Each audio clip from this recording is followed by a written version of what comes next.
Hello everybody. तो आज हम पढ़ने वाले हैं यूनिवर्सल लॉ ऑफ ग्रेविटेशन, जो कि 9th क्लास का ग्रेविटेशन 10 चैप्टर का एक टॉपिक है। तो इसमें क्या है, ये यूनिवर्सल लॉ ऑफ ग्रेविटेशन है। ये क्या बताता है? It states that the every body in universe attract every another body with a force which is directly proportional to the product of their mass and inversely proportional to the square of the distance between them। तो ये statement हमें ये बता रही है कि जो force होता है, ग्रेविटेशनल फोर्स, यहाँ पे हम ग्रेविटेशनल का मान रहे हैं, ग्रेविटी मान रहे हैं, तो जो फोर्स होता है वो डायरेक्टली प्रोपोर्शनल रहता है मास के प्रोडक्ट के। अगर हम लोग दो मास मान लें, जैसे हम लोगों ने यहाँ दो मास मान लेते हैं, हम पहला मास m1 और दूसरा मास m2, ये हम दो मास मान लिए हैं। इसके बीच की डिस्टेंस हम d मान लेते हैं, ठीक है।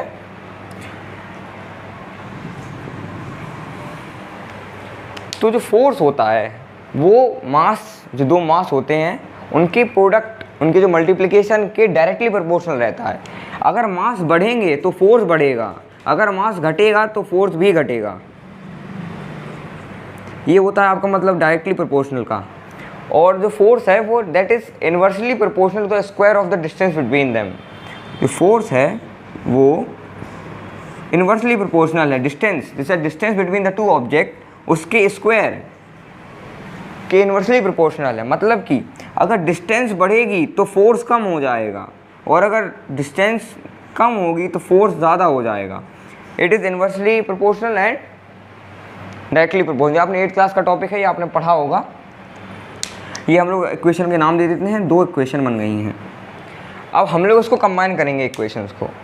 तो हम लोग कंबाइन करेंगे तो force directly proportional to m1 into m2 divide by d square, ये आपकी आ जाती है। दोनों को हम लोग कंबाइन कर देंगे, ऊपर 1 है तो वहाँ m1 into m2 by d square.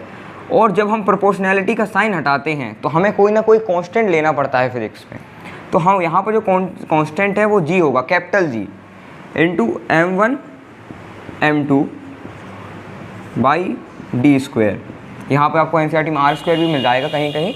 तो यहाँ पे जो g है, जब हम लोग प्रोपोर्शनैलिटी का साइन हटाते हैं कहीं पर भी, तो वहाँ पे इक्वल टू के साथ में यहाँ पर कोई ना कोई कांस्टेंट आना ज़रूरी है। यहाँ पर जो g है वो है आपका यूनिवर्सल ग्रेविटेशनल कांस्टेंट,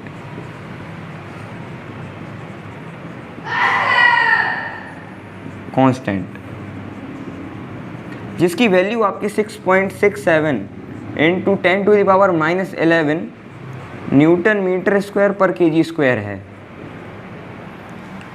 ये आपकी जी की वैल्यू है, जो कैपिटल जी इसकी वैल्यू है। ये वैल्यू हम लोग निकालना दूसरे वीडियो में सीखेंगे। ये न्यूटन मीटर स्क्वायर पर केजी स्क्वायर कैसे आई, पहले आप ये देख लेते हैं ये हम लोग किया क्या है। अगर आपका क्वेश्चन आ जाता है define the universal law of gravitation, तो आपको कुछ नहीं लिखना, बस इतना ये डेफिनेशन लिख देंगे और ये आप कर देंगे तो आपको पूरा नंबर मिल जाएगा। यहाँ पर क्या है, state that every body in the universe means that every body in the universe, मतलब कि ये मार्कर है वो मुझे अट्रैक्ट कर रहा है। यहाँ ये कैमरा है, ये यहाँ पे ये स्टैंड है, ये बोर्ड है, ये सब कुछ आपस में एक दूसरे को अट्रैक्ट कर रहे हैं।